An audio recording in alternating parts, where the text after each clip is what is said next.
যুবকরা হচ্ছে একটি সমাজের সবচেয়ে তির্যক, তেজস্বী, সবচেয়ে বিস্ফোরক শক্তির নাম, যাদেরকে যেদিকে চালানো হবে তাদেরকে দিয়ে যদি আপনি চান যে তাদেরকে দিয়ে অনেক ধ্বংসাত্মক কাজ করাবেন, তাইলে তাদেরকে সেটাও করাতে পারবেন।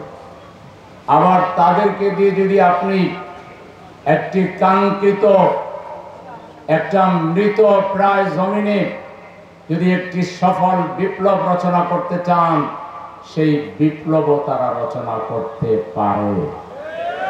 তার প্রমাণ ৩৬ জুলাইয়ের বিপ্লব। এর আগে কত পার্টি, কত দল, কত জোট, কত হরতাল আর কত কর্মসূচি দিয়ে ঘরে বসে এসির বাতাস খেত, সাহস করত না রাস্তায় নেমে একটা তকবীর ধ্বনি দিবে, রাস্তায় নেমে একটা প্রতিবাদ করবে, হরতাল ডাকা পর্যন্তই শেষ। কিন্তু যেদিন আমাদের তরুণেরা সিদ্ধান্ত নিল আপা আর বাংলাদেশের জন্য দরকার নাই, 15 দিনও লাগে নাই, মাত্র 15 দিনের আন্দোলনে পৃথিবী বিখ্যাত, পৃথিবীর ইতিহাসে নজিরবিহীন এক বিপ্লব সাধন করেছে বাংলাদেশের তরুণ এবং যুবকেরা। অতএব এখন তরুণদের দেশ বাংলাদেশ, যুবকদের দেশ বাংলাদেশ, সাহসীদের দেশ বাংলাদেশ, এবং এই দেশ আগামী দিনে এই যুবকদের হাতেই থাকবে ইনশাআল্লাহ। আমাদের দেশের 2 জন বয়সে প্রবীণ কিন্তু কর্মে অত্যন্ত নবীন ব্যক্তি আছেন। তারা অব্যাহতভাবে যুবকদেরকে উৎসাহ দিয়ে যাচ্ছেন। সেই 2 জন নবীনের নাম বলতে পারবেন? কর্মের দিক থেকে নবীন কে কে নাম বলেন দেখি। একজন ডাক্তার শফিকুর রহমান, আরেকজন কে? ডাক্তার প্রফেসর মোহাম্মদ ইউনূস, যিনি বাংলাদেশের এখন প্রধান উপদেষ্টা। তিনি বলছেন চাকর হবেন না, এন্টারপ্রেনার হন, যুবকরা উদ্যোক্তা হন, স্বাধীনভাবে কাজ করেন। যুবকরা তোমরা রাজনীতিতে আসো, নেতৃত্ব দাও। তার এই কথা অনেক পুরাতন কি আঁকড়ে ধরা রাজনীতিকদের কাছে বিষ সম। তুমি দোয়ায় অনুষ্য পালাও, আমরা তোমারে চাই না, আমরা চাই নির্বাচন, নির্বাচন, নির্বাচন, নির্বাচন। আমরা চাই ক্ষমতার মসনদ, আমরা চাই যেগুলো আমরা করলে এখন আপনারা চাঁদাবাজ চাঁদাবাজ বলেন, তখন সেগুলো আমাদের জন্য হয়ে যাবে উপঢৌকন, হাদিয়া হয়ে যাবে। আমরা আমাদের কুকর্মকে জায়েজ করার জন্য আমাদের দেরি আর সহ্য হচ্ছে না। ইউনূস তুমি পালাও। বাইরের থেকে একটি দেশ ইউনূস সাহেবকে পছন্দ করে না, বলে তুমি যাও, তুমি যাও। বাংলাদেশ থেকেও কিছু দল এবং মানুষ তারা ডক্টর ইউনূসকে ভালো পায় না। কেন? তিনি যুবকদেরকে ভালো পান, তিনি যুবকদেরকে স্বপ্ন দেখান। তিনি এত সুন্দর সাবলীল মার্জিত ভাষায় কথা বলেন, তার কথায় লক্ষ কোটি মানুষ উজ্জীবিত হয়।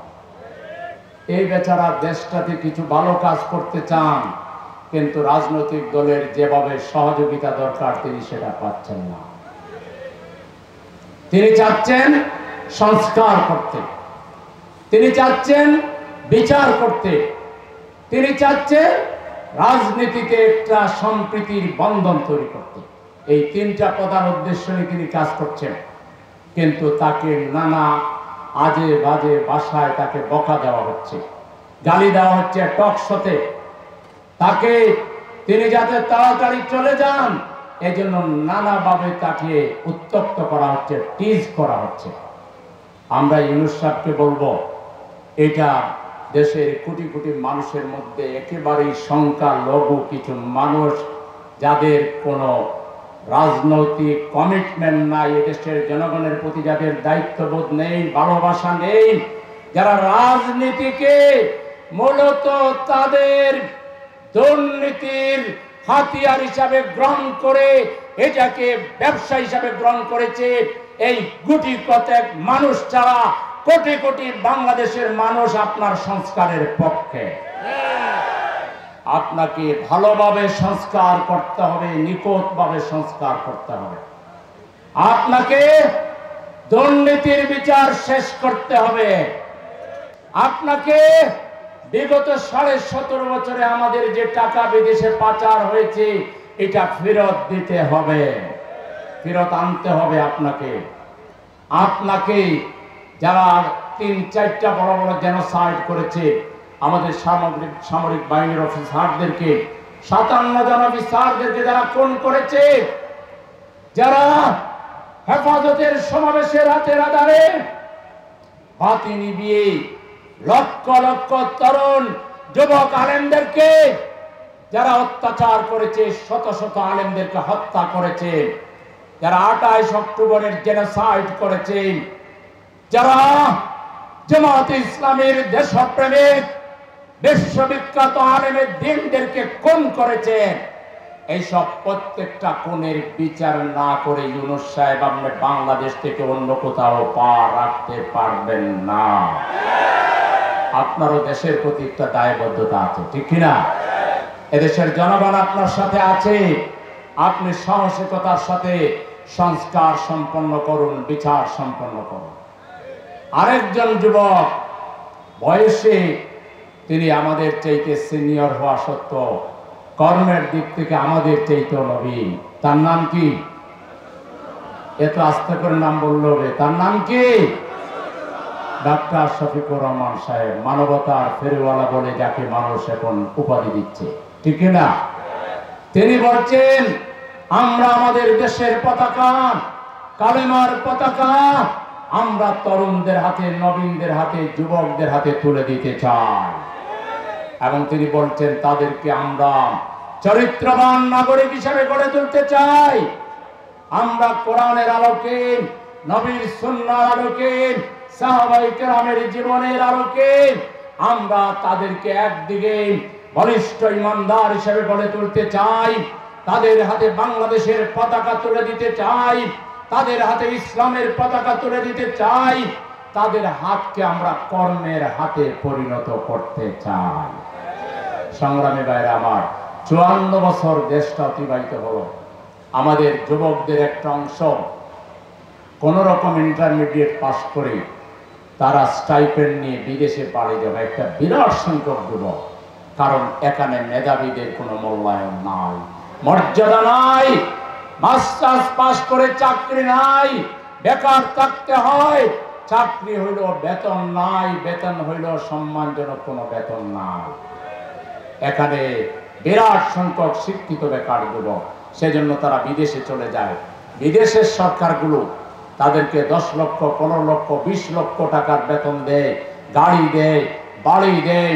তাদেরকে যেভাবে মূল্যায়ন করে তারা ওই মূল্যায়ন পেয়ে দেশে আসার চিন্তা করে না, কারণ দেশে তাদেরকে কাজে লাগাবার মতো ওই বিগত সরকারগুলোর নেতারা কেউ ছিল না।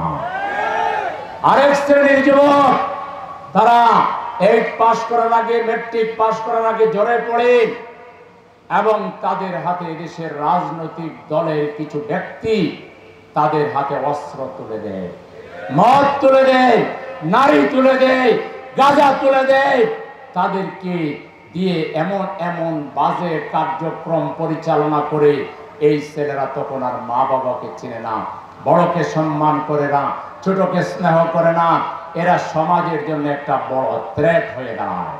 কিশোর গ্যাংকের বাহিনীর সদস্য হয়, এরা সন্ত্রাসী অভিযানে অবহিত হয়, এরা আমার মায়ের কলিজা বিদীর্ণ করে সমাজের জন্য একটা মস্ত বড় কাল হয়ে দাঁড়ায়। আর রাজনৈতিক দলের নেতারা এনজয় করে, এদেরকে দিয়ে ব্যবসা করে, এদেরকে দিয়ে চাঁদাবাজি করায়, এদেরকে দিয়ে খুন করায়, এদেরকে দিয়ে কিলিং করায়। আর এগুলোর বড় বাঘ তারা নেয়, ছোট বাঘটা এদেরকে দেয়। এইভাবে করে আমাদের সমাজের, যুব সমাজের চরিত্র হনন করার জন্য রাজনীতির নামে এই দেশটাকে আজকে যুব সমাজের জন্য একটা জাহান্নামে পরিণত করা হয়েছে। সংগ্রামী ভাইরা আমার, অথচ যুবকরা হচ্ছে, তারা শিক্ষিত হোক অশিক্ষিত হোক, তাদেরকে কাজে লাগানোর হিউজ অপরচুনিটি আছে। যুবকরা যদি অশিক্ষিত হয়, তাদের জন্য দুগ্ধ খামার করেন, কৃষি জাতীয় বিভিন্ন খামার করেন, তাদেরকে নিয়ে তাদেরকে এন্টারপ্রেনার হিসেবে ট্রেনিং দেন, তাদেরকে আইটি ট্রেনিং দেন। এগুলোর জন্য কোনো এসএসসি পাস, এইচএসসি পাস লাগে না। এক একটা এলাকায় কম্পিউটার সেন্টার গড়ে তুলে ওখান থেকে আইসিটির উপরে তাদেরকে দক্ষ করেন, তাদেরকে ফার্মাসিস্ট হিসেবে গড়ে তোলেন, তাদেরকে আপনি একজন ভালো কৃষি উদ্যোক্তা বানান, তাকে আপনি একজন ভালো এন্টারপ্রেনার হিসেবে গড়ে তুলে সমাজে ভূমিকা রাখার সুযোগ করে দেন। একটা রাষ্ট্রের পক্ষে এটা কোনো বিষয় নয়। কিন্তু আমাদের দেশে এই পর্যন্ত যারা দেশ শাসন করেছে, এদের মাথায় এগুলো ঢুকে না। কারণ এরা ফায়দাই করে, স্বাভাবিক খাওয়া তো খায়, অস্বাভাবিকভাবে বোতল টানতে টানতে দিশেহারা হয়ে এদের মগজ, ব্রেন কোনো কাজই করে না। বিগত দিনে এই বোতল খাওয়া পার্টির নেতারা এদেশের যুবকদেরকে নিয়ে কিছু ভাবেনি। যুবকদেরকে শুধু অস্ত্র দিয়েছে, মাদক দিয়েছে, কিন্তু তাদেরকে মানুষ হওয়ার, কাজের কাজী হওয়ার কোনো ব্যবস্থা করেনি। এদেশের ক্ষমতা যদি জামাত ইসলামীর হাতে আসে, আমরা এক নম্বরে বিদেশে আমাদের যে ছাত্ররা পড়ালেখা শেষ করে ওখানে চাকরি করছে, এদের সবাইকে দেশে এনে যে যে ফিল্ডে এক্সপার্ট, ওই ফিল্ডে বেশি বেতন দিয়ে, সুযোগ সুবিধা দিয়ে দেশ গড়ার সুযোগ আমরা করে দেব। 2 নম্বর হলো, দেশে কোনো শিক্ষিত বেকার যুবক থাকবে না। ইন্টারমিডিয়েট পাস করার সাথে সাথেই পার্টলি চাকরি দিয়ে দেওয়া হবে। বিভিন্ন কলকারখানা, স্কুল, কলেজ, মাদ্রাসা, ইউনিভার্সিটি, হসপিটালে পার্ট টাইম চাকরি করবে, আর পার্ট টাইমে তারা হায়ার ডিগ্রির জন্য তাদের ক্লাস পরীক্ষা এগুলো তারা দেবে। এদের জন্য চাকরি ছাত্র জীবন থেকে শুরু হয়ে যাবে, আর পুরোপুরি চাকরি শুরু হবে যেদিন মাস্টার্স ডিগ্রি কিংবা অনার্স শেষ করবে। এক হাতে তার সার্টিফিকেট, দ্বিতীয় হাতে থাকবে তার চাকরির ব্যবস্থাপত্র। এরকম করে গড়ে তুলবে একটা মাত্র দল, তার নাম কি? তার নাম কি? বাংলাদেশ জামাত ইসলামী। আর বেকার অশিক্ষিত যুবক যারা, এদেরকে আমরা বিভিন্ন কৃষি খাতে এবং বিভিন্ন ধরনের তাদেরকে ছোট ব্যবসা হিসাবে ছোট ছোট ব্যবসা গড়ে তুলে দেব। ডিম বিক্রি করবে, দুধ বিক্রি করবে, এরা দুধ উৎপাদন করবে, এরা ডিম উৎপাদনের জন্য যে ব্যবস্থা সেখানে কাজ করবে, শিশু খাদ্যের জন্য কাজ করবে, এরা সমাজে শৃঙ্খলা ঐক্য গড়ে তোলার জন্য কাজ করবে। এদেরকে হ্যান্ডসাম বেতন দেওয়া হবে, হ্যান্ডসাম মজুরি দেওয়া হবে, তারাও সম্মানের সহিত সমাজে বসবাস করবে। ওই রাস্তার মোড়ে মোড়ে আর তারা আড্ডা দিবে না। একইভাবে আমার দেশের শ্রমিক যুবক যারা, শ্রমিক যারা, তাদেরকে ন্যূনতম 30,000 টাকার বেতনের বন্দোবস্ত করতে হবে এবং তাদের কর্মঘণ্টা 8 ঘন্টার বেশি হবে না। তারা অসুস্থ হলে তাদের সুস্থতার সকল দায়িত্ব প্রথমত কারখানার মালিকদেরকে নিতে হবে, যারা তাদেরকে কাজে লাগায় তাদেরকে নিতে হবে, তারা ফেইলুর হলে রাষ্ট্রকে নিতে হবে। তাদের বাচ্চাদের লেখাপড়ার দায়িত্ব ফ্রি করে দিতে হবে, চিকিৎসা ফ্রি করে দিতে হবে। আমরা হেলথ কার্ড দিয়ে দিব। এখনই জামাত ইসলামী ক্ষমতায় নাই, আমরা হেলথ কার্ড দিয়ে অন্তত 70টা হসপিটালে 30 থেকে 50, 60, 70% পর্যন্ত আপনার চিকিৎসা খরচ ডিসকাউন্টে আপনি পাবেন। আমরা হেলথ কার্ড দেই, মাত্র 50-60 টাকা দিয়ে হেলথ কার্ডটা দেই। এটা দিয়ে আপনি 12 মাস সার্ভিস পাবেন। আর আমরা যদি ক্ষমতায় আসি, সকল নাগরিককে আমরা হেলথ কার্ড দিয়ে দিব নামমাত্র মূল্যে। তারা এটা দেখায়া সরকারি বেসরকারি সকল হাসপাতালে চিকিৎসা নেবে, চিকিৎসা ফ্রি হয়ে যাবে, শিক্ষার লেখাপড়া ফ্রি হয়ে যাবে। এমন শিক্ষক গড়ে তুলব আমরা, এমন ভাবে বেতন দেব এরা আলাদা কোচিং করা লাগবে না, শিক্ষকের কোনো কোচিং সেন্টার লাগবে না, ছাত্রকে কারো কোচিং সেন্টারে গিয়ে পড়তে হবে না। ক্লাসে ডেমনস্ট্রেশন দিয়ে পড়াইবে, এখানে ছাত্রকে বোর্ডে এনে বলবে তুমি এটা লেখো, এটার আনসার লেখো, তুমি এটা ব্যাখ্যা দাও ছাত্রদেরকে, এখানেই পড়া শিখবে। যাওয়ার সময় একটা ভিডিও ক্লিপ লিঙ্ক দিয়ে বলবে বাসায় গিয়ে আবার তোমার বাকি যা প্রশ্ন আসবে এই ক্লিকে এই লিঙ্কে ক্লিক করলে প্রশ্নোত্তর সেখানে পেয়ে যাবা। আমার গার্ডিয়ানকে ছাত্রকে একবার ক্লাসে আরেকবার কোচিংয়ে হাজার হাজার টাকা ছাত্রের পিছনে ব্যয় করা লাগবে না। এখন তো টিচার মানে হলো ক্লাসে যাই আগডুম বাগডুম গোড়াডুম সাজে ডেমনস্ট্রেশন দেয়, ঘুমায়, আর কোন রকম তাইরে নাইয়ে করে সময় পার করে দেয়, আর কয় দুপুরের পর থেকে তোমার আসল ক্লাস কোচিংয়ে বসবা, পার সাবজেক্টের জন্য 5,000 টাকা। কি মামার বাড়ির আবদার! এই তথাকথিত সনাতন পদ্ধতি এই যুবকদেরকে দিয়েই ব্যঙ্গে চোরমার করে দিয়ে নতুন শিক্ষা ব্যবস্থা আমরা তৈরি করবো ইনশাআল্লাহ, যেখানে ফাইজলামি থাকবে না। শিক্ষককে পড়ানোর মতো পড়াইতে হবে, শিক্ষকের আগে পরীক্ষা নেওয়া হবে, শিক্ষককে পরীক্ষা নিয়ে টেস্ট করে নিয়োগ দেওয়া হবে, আর শিক্ষকের বেতনও হবে সেই রকম বেতন। 50,000-এর নিচে কোনো শিক্ষকের বেতনই হবে না। তাকে ঈদের বোনাস দেওয়া হবে ব্যাপক, তাদের সন্তানদের পড়ালেখা ফ্রি করে দেওয়া হবে, চিকিৎসা ফ্রি করে দেওয়া হবে। ধান্দাবাজির রাজনীতি বাংলাদেশে আর চলবে না। ধান্দাবাজি, ফটকাবাজি, চান্দাবাজি, টাঙ্গারবাজি চাইরো মাযাবে, চাইরো না যদি 10 মাযাব থাকে, সকল মাযাবে বাংলাদেশে হারাম ঘোষণা করা হবে। এখানে কোনো ফটকাবাজি চলবে না। আমাদের 2000 যুবক ফটকাবাজি করার জন্য জীবন দেয় নাই। 40,000 যুবক আবারও রাজনীতির নামে কেনাবেচা করবেন, কালো টাকার মালিকরা মানুষের ভোট দিবেন আর ইচ্ছা মতো মানুষের উপরে ছড়ি ঘুরাবেন। এই এমপি আর জীবনে হইতে পারবেন না, এই কাউন্সিলর বাংলাদেশে আর হইতে আমরা দেব না। এখন জনগণ ভোট দিবে স্বাধীনভাবে, সবচেয়ে সৎ যোগ্য ক্যাপাবল লিডারকে কাউন্সিলর বানাবে, যে তার বাড়িতে গিয়ে গড়ে গিয়ে তার কি লাগে সনদ সার্টিফিকেট গড়ে গড়ে গিয়ে সাপ্লাই দিবে, অনলাইনে সাপ্লাই দিবে। কারো চেয়ারম্যানের অফিসে এসে 1 মিনিট সময় ব্যয় করা লাগবে না। কাউন্সিলরের কাজ গড়ে বসে হবে।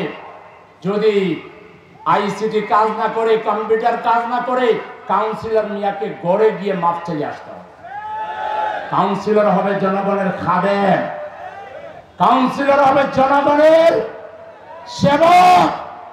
এমপি সাহেব এরকম সমাবেশ ডেকে তিনি জনগণের কথা শুনলেন, কোন রাস্তা কোন এলাকায় কি সুবিধা অসুবিধা, এবং তিনি পার্লামেন্টে কি আইনের পক্ষে কি কথা বলেছেন, কি বলা দরকার ছিল, জনগণের সামনে ঘন্টার পর ঘন্টা দাঁড়াইয়া প্রশ্নের উত্তর দিতে হবে। নাইলে এমপি সাহেব তার সুস্থতা নিয়ে বাড়িতে ফিরে যেতে পারবেন না, গণদোলাইয়ের শিকার হবে। ঠিক কিনা? এবার আমাদের কর্নেল সাহেব মন খারাপ করেন না, কর্নেল সাহেব পারবে ইনশাল্লাহ, নাকি পারবে না? ইনশাল্লাহ এমপি হইতে হবে জনগণের সেবক, খাদেম। কাউন্সিলর হইতে হবে জনগণের সেবক, খাদেম। জনগণকে গোলাম ভাববেন, দাস বানায় রাখবেন। আপনার বাড়িতে এসে, অফিসে এসে একটা সাইন নেওয়ার জন্য ঘন্টার পর ঘন্টা বসা লাগবে, আর আপনাকে হাদিয়া দেওয়া লাগবে হুজুরদের মতো। ওই ধরনের এমপি আর কাউন্সিলর বাংলাদেশে আমরা চাই না। এই জন্য বাংলাদেশের সংস্কার লাগবে। সবার আগে সংস্কার লাগবে রাজনৈতিক নেতাদের। পুরাতন চিন্তা চেতনা জেড়ে মুছে সাফ করে দেন। পুরাতন ভাষায় কথা বলবেন না, নতুন ভাষায় কথা বলুন। এই জন্য কয়েকটা জরুরি কাজের মধ্যে একটা কাজ হলো, মাননীয় প্রধান উপদেষ্টা মহোদয়, আমাদের ছাত্রদেরকে রাস্তায় এত কষ্ট দিচ্ছেন কেন? কোথায় আপনার ভয়? আপনি কি কোনো দলের ভোটে ক্ষমতায় আসছেন? আপনাকে কোনো দল প্রথমে রিকোয়েস্ট করছিল না ছাত্ররা, মাঠের ছাত্ররা আপনাকে রিকোয়েস্ট করছিল? ছাত্রদের কথায় আপনি এখানে আসছেন। এখন দলের দিকে তাকান কেন? কোন দল আসলো, কোন দল সমর্থন দিল, আর কোন দল সমর্থন দিল না, এটা তোয়াক্কা না করে আপনি যে দাবি উঠছে নিষিদ্ধের, এটা আপনি 24 ঘন্টা যাইতে দিয়েন না, তার আগে নিষিদ্ধ করে ছাত্রদেরকে রেহাই দেন। অথবা বারুদ একবার জ্বলে উঠলে, আপনি তো নিজে ফ্রান্স থেকে দেখছেন হাসিনার মতো এত দুর্দর্শ, যেটাকে পৃথিবীর লেডি হিটলার হিসাবে বলা হচ্ছে, লেডি ফেরাউন হিসাবে বলা হচ্ছে, পৃথিবীর নিকৃষ্টতম স্বৈরাচার বলা হচ্ছে, সেও কুল কিনারা খুঁজে পায় নাই। সুতরাং ছাত্রদেরকে বেশি কষ্ট দিতে যায়েন না। হাসিনা যদি বুদ্ধিমানের কাজ করত, যেদিন কোর্টে তার দলের লোকেরা সেই কোটার মামলা আবার তুলেছিল, তার যদি বুদ্ধিমত্তা থাকতো, সেদিনই যদি সেটা স্টপ করে দিত, ছাত্রদেরকে রাস্তায় নামার লাগতো না। আজকে 9 মাস হয়ে গেল। এটা কি কোনো রাজনৈতিক দল? এটাকে নিষিদ্ধ করতে আপনার এত সমস্যা কোথায়? প্রশাসনিক অর্ডারে, এক্সিকিউটিভ অর্ডারে আজ রাতে উপদেষ্টাদের বৈঠক ডাকেন। কোন রাজনৈতিক দলের কোন সেমিনার এবং সর্বদলীয় বৈঠকের কোনো দরকার নেই। আমি মনে করি আপনারা উপদেষ্টারা বসেই বলে দেন যে এটা কোনো রাজনৈতিক দলই না, এটা একটা ফ্যাসিস্ট, এটা একটা জঙ্গি, এটা একটা মানবতা বিরোধী দল, অথবা এটাকে নিষিদ্ধ করে দেওয়া। আপনারা কি চান এই দল 24 ঘন্টার মধ্যে নিষিদ্ধ হোক? দেখেন জনতার সেন্টিমেন্ট। 2 নম্বর হলো, খালি নিষিদ্ধ করলে হবে না, বিচার করা লাগবে, ফাঁসির মঞ্চে ঝুলানো লাগবে। বিচারে কেন দেরি হচ্ছে? আমি মাননীয় প্রধান উপদেষ্টা মহোদয়কে বলবো, আপনার আশপাশে যারা আছেন তারা কেউ আপনার বিরুদ্ধে কাজ করছেন কিনা, কিংবা আপনি যাদেরকে মামলার দায়িত্ব দিয়েছেন, বিচার অঙ্গনের দায়িত্ব, বিশেষ করে সরকারি প্রকৌশলী যারা তারা কোনো ষড়যন্ত্রের শিকার কিনা, আপনি এটার উপরে একটা তদন্ত কমিশন গঠন করুন। এটা বৈষম্য বিরোধী ছাত্র যারা রাজপথে ছিল তাদের 8-10 জনকে নিয়ে আপনি একটা তদন্ত কমিশন করুন, কোথাও বিচারে গাপলা আছে কিনা। আমরা এত দেরি আর সহ্য করব না। আপনি অনতি বিলম্বে অন্তত সখানেককে তো ফাঁসির কাস্টে ঝুলাই ফেলা উচিত। তা না হলে জুলাই বিপ্লবের আহতরা তাদের কাছে কি জবাব দিবেন? শহীদ পরিবারের কাছে কি জবাব দিবেন? সুতরাং যুব সমাজের সেন্টিমেন্টকে উপলব্ধি করে অনতিবিলম্বে যেমন নিষিদ্ধ করবেন, তেমনি বিচার কার্যক্রম আর সর্বোচ্চ 2 মাসের বেশি অতিক্রম করলে জনগণের সেন্টিমেন্ট ধরে রাখা, ধৈর্য ধরে রাখা, দেয়ালে পিঠ টেকে গেলে আমরা সবাই যদি আবার তল্পা সহ শিশু বৃদ্ধ সবাই যদি রাস্তায় চলে আসি, আর আমরা যদি দালালদেরকে গোপন তদন্তের মাধ্যমে আমরা চিহ্নিত করে যদি শেষ পর্যন্ত দালাল বিরোধী অভিযানে নামতে হয়, দালাল যে যেখানে থাকেন, উপদেষ্টার মধ্যে যদি থাকেন, সচিবালয়ে যদি থাকেন, পুলিশের মধ্যে যদি থাকেন, যেখানে থাকেন না কেন, দালাল নিধন, দালাল তাড়ানো কর্মসূচি যদি আমাদেরকে নিতে হয়, তাহলে পরিস্থিতি সামাল দেওয়ার ক্ষমতা কারো থাকবে না। সেজন্য আমাদের সেন্টিমেন্ট সেই জায়গায় পর্যন্ত না নিয়ে সর্বোচ্চ আপনারা জুলাইয়ের মধ্যে, 31শে জুলাইয়ের মধ্যে আগস্ট বিপ্লব যেন পার না হয়, 5ই আগস্টের আগেই অন্তত শতাধিক কুশীলব ষড়যন্ত্রকারী প্রশাসন ষড়যন্ত্র করে আমাদের প্রশাসনকে ব্যবহার করে, যোগসাজশ করে আমার নাগরিকের উপরে যারা হত্যাযজ্ঞ চালিয়েছে তাদেরকে ফাঁসির মঞ্চে আমরা দেখতে চাই। এই ব্যাপারে যদি রাস্তায় নামা লাগে, ডাক দেওয়া হয়, সব নিয়ে চলে আসতে হবে, শিশু থেকে বৃদ্ধ পর্যন্ত। রাজি আছেন? প্রস্তুত থাকবেন, লাগতেও পারে। আর আল্লাহ যদি আমাদেরকে সাহায্য করেন, যদি কাজ হয়ে যায়, আমরা চাই না দেশে কোনো বিশৃঙ্খলা, চাই আমরা চাই শান্তি, আমরা চাই নিরাপত্তা, আমরা চাই উন্নতি, আমরা চাই ভালোবাসা, আমরা চাই সহনশীলতা, আমরা চাই সম্প্রীতি, আমরা চাই ঐক্য, আমরা চাই আমাদের দেশ এবং জাতির উন্নতি, আমাদের শ্রমিক সমাজের উন্নতি, আমাদের ব্যবসায়ীদের উন্নতি, আমাদের নারী সমাজের উন্নতি, আমাদের শিশুদের অধিকার, আমাদের যুবকদের অধিকার, আমাদের ছাত্রদের অধিকার, আমাদের আলেম সমাজের অধিকার, আমাদের আবাল বৃদ্ধ বনিতা আমরা সম্মানের সহিত ডিগনিটি নিয়ে মাথা উঁচু করে এক আল্লাহ ছাড়া আর কারো প্রভুত্ব, কারো গোলামি এই বাংলাদেশের জনগণ মানে না। আমরা দেশ ছোট হইতে পারি, 18 কোটি মানুষের 36 কোটি হাত নিয়ে যদি নামি, দুনিয়ার কোন আধিপত্যবাদের শক্তি আমাদের দিকে আপনারা আঙ্গুল ঘোরাবেন না। আপনাদের আঙ্গুল আপনাদের দিকে সোজা রাখেন এবং পৃথিবীর দেশে দেশে যেখানে মুসলমানদেরকে অত্যাচার করা হচ্ছে, নির্যাতন করা হচ্ছে, ওই নির্যাতনকারী অত্যাচারী শক্তিকে হুঁশিয়ার করে দিচ্ছি, আসমানওয়ালাকে ভয় করো। ওখান থেকে বোমা আগুন নেমে আসবে, আপনারা জলে পড়ে সারখার হয়ে যাবেন। মুসলমানদেরকে আপনি অসহায় ভাববেন না, এতিম ভাববেন না। মুসলমানদের সবচেয়ে বড় অভিভাবক কে? কে? সেই আল্লাহ আমাদের সাথে আছেন, ঠিক কিনা? সুতরাং আমরা দুনিয়ার কারো অত্যাচারকে ভয় করি না, কারো ভ্রুকুটিকে আমরা ভয় করি না, কাউকে আমরা মানি না। আমরা মানি লা ইলাহা ইল্লাল্লাহ। এর বাইরে যত শক্তি, এগুলোকে আমরা মশা মাছির মতোই মনে করি না। সুতরাং প্রিয় ভাইরা, আসুন, আমাদের প্রিয় দেশ আজকে মুক্ত হয়েছে প্রাথমিকভাবে, চূড়ান্ত মুক্তি পেতে আরো কিছুটা সময় লাগবে। এর জন্য দরকার আমাদের জনগণের ঐক্য। আর সেই ঐক্য কিসের ভিত্তিতে হবে? সেটি হতে হবে আল্লাহ তাওহীদের ভিত্তিতে, রিসালাতের ভিত্তিতে, কোরআনের ভিত্তিতে। আসুন আমরা মানুষের কাছে যেয়ে বলি, আসুন আপনারা কোরআনের দিকে, ইসলামের দিকে, লা ইলাহা ইল্লাল্লাহর পতাকার দিকে মানুষকে দাওয়াত দিয়ে আমরা যদি জামায়াতে ইসলামীর পতাকা তোলে, এদেশের মানুষকে ঐক্যবদ্ধ করতে পারি, তাহলে এদেশ দ্রুততম সময়ের মধ্যে এগিয়ে যাবে ইনশাআল্লাহ। এদেশকে নিয়ে আর কোন ষড়যন্ত্রকারীরা আমাদের ভোটাধিকার নিয়ে, আমাদের রিজেক্ট নিয়ে, আমাদের সম্মান নিয়ে আর কেউ আমাদের উপরে দাদাগিরি করতে পারবে না। জামায়াত ইসলামীতে আসলে মানুষের ঈমান যেভাবে মজবুত হয়, কোরআনের জ্ঞান বাড়ে, হাদিসের জ্ঞান বাড়ে, চরিত্র সুন্দর হয়, পারিবারিক বন্ধন সুন্দর হয়, মানবিকতা ডেভেলপ করেন, সমাজে ভালো কাজের প্রসার ঘটে, মন্দ কাজ দুর্বল হয়। এই দল হচ্ছে জামায়াত ইসলামী। এই জামায়াত ইসলামীর যুব শাখার উদ্যোগে আজকে একটা যুব সংগঠন আয়োজন করেছে, তাতে হাজার হাজার জনগণের যে উপস্থিতি, ইনশাআল্লাহ আগামী দিনের বাংলাদেশ আমরা সবাইকে দেখেছি। এখন জনগণের মধ্যে একটাই স্লোগান, সবাইকে দেখা শেষ, জামায়াতের নেতৃত্বে কোরআনের বাংলাদেশ।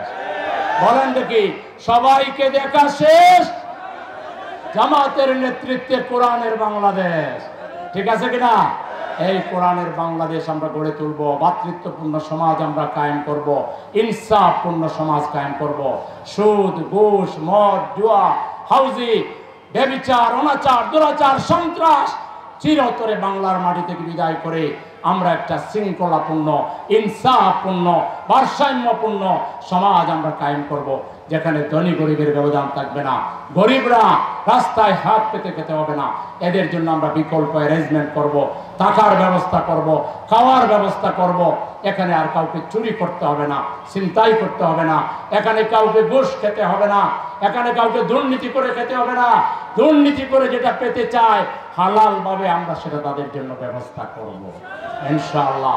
সেই সংগ্রামে আপনারা আমাদের সাথে আরো দৃঢ়ভাবে এগিয়ে আসবেন, আমাদেরকে সহযোগিতা করবেন এবং আপনারা দাওয়াতি কাজে ঘরে ঘরে যাবেন, দোকানে দোকানে যাবেন, মানুষকে সালাম দিবেন, মানুষের সুখ দুঃখে অংশীদার হবেন, মানুষকে বুকে জড়ায় ধরবেন, মানুষকে আশাবাদী করবেন, মানুষের বিভিন্ন বিপদে আপদে তাদের পাশে দাঁড়িয়ে তাদের সাথে আপনারা সুখ দুঃখকে শেয়ার করবেন।